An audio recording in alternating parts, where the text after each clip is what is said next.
it's not reasonable to make a calculation of numerous tables. Rather, we want to simplify the problem and put a system that is equivalent to having 100 tables, but instead you could make the system, you could make it as one singular force. But you know that this one single force is creating exactly the same external effects as if we have numerous forces. When we say creating exactly the same external effects, we mean that we have two scenarios. Either that the object that has the forces imposed on it, either it's made free to rotate. So in this case, the two systems that we are creating, which are equivalent, these two systems will create the same rotation or the same movement effect. The second scenario is that it's constrained and it's not allowed to move. And in this case, these two equivalent systems will have the same reactions. So what does this mean? This means this system, which has one singular force at the center, is equivalent to this system, which has this force divided by 2 at 2 of its edges. So you might have noticed now the external effect in these two scenarios, this one and this one, will be the same. So if this square hydrant was allowed to move, the effect will be the same. And if it was constrained, where the ground will create a reaction force, this reaction force will be the same in these two scenarios. And even with this third scenario. So we divided the force into one third, and we have distributed it at 3 equivalent locations along this fire hydrant.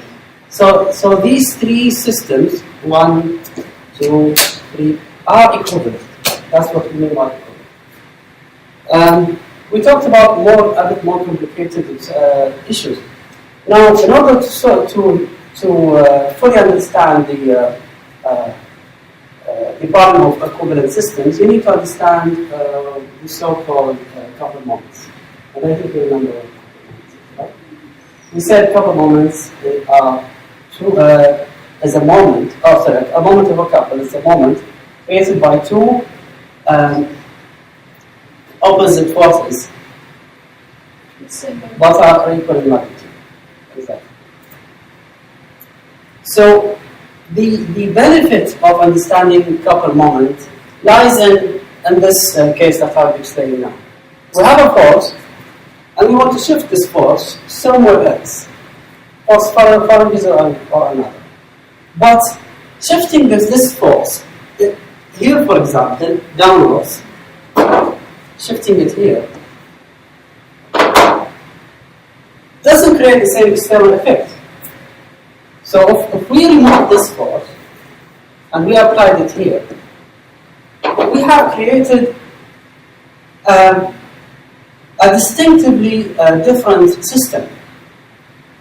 But how do we shift this force to this location while retaining an equivalent system? So here comes the benefit of understanding a moment of a couple.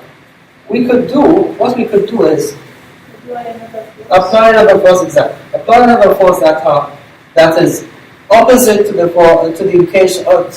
location of our shifted force, and then these two forces will create a couple moment, and their magnitude will cancel each other, but they will create a couple moment.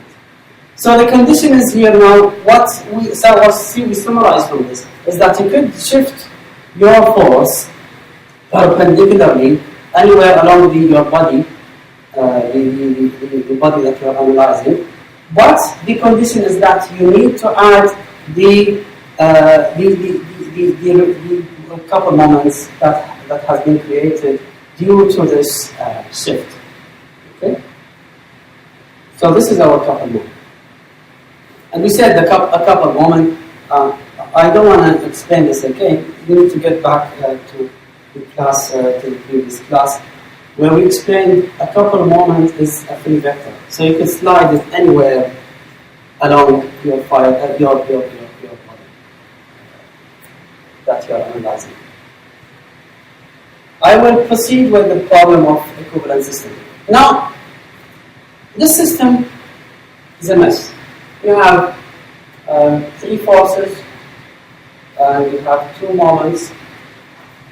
Each of these forces has a moment. So instead of all this mess, you want to create a system that is tidy and only has one force, one single force, and one single moment.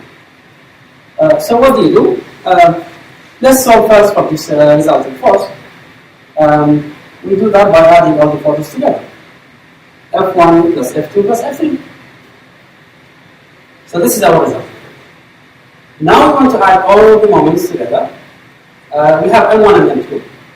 But still we have moments created by F1 and F2 and F3.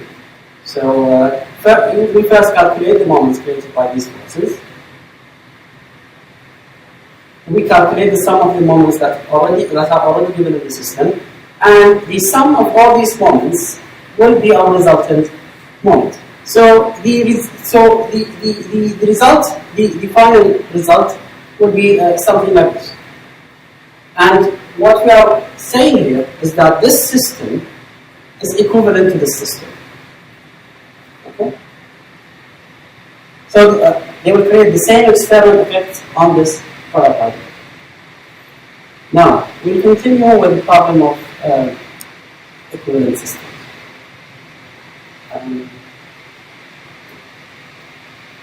Section 4.8 talks about a special case of simplifying your system.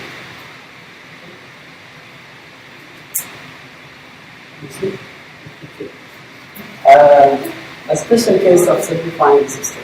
And this special case is that we have all our forces are at a parallel direction of an axis.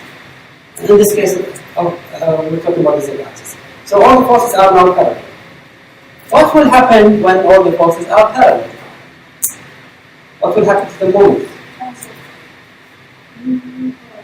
Yeah, they will still be remember.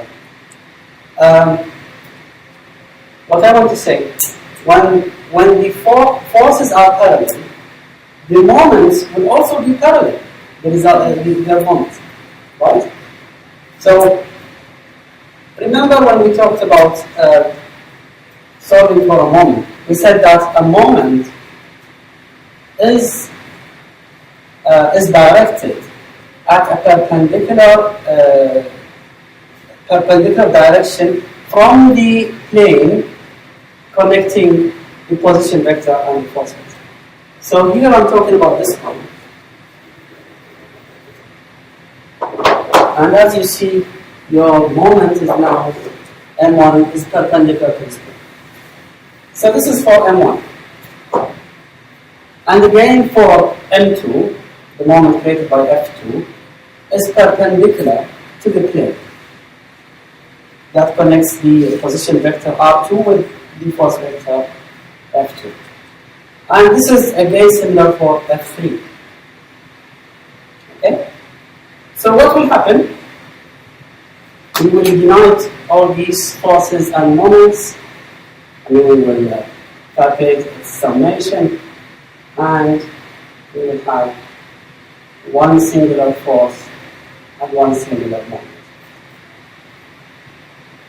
So now the force and the resultant force and the resultant moment are at a perpendicular directions. What we could do, now we could further, because they are at a perpendicular direction, we could further proceed with this problem. So what could we do? We could shift our force from point O to a new point P. And this will create a distance D. So we could conclude then that the resultant moment equals to the resultant force multiplied by this distance. And if you wish, you could define D as the resultant moment divided by the resultant force. Was that clear?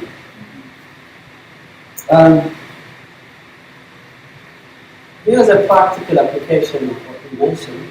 You have two traffic lights in the picture on the left. No, sorry, this picture on the right. And each one of those has a weight, which is a force pointed downwards. Instead of making your calculations based on two forces, you could determine an equivalent force and thus calculate for one resulting number. Okay.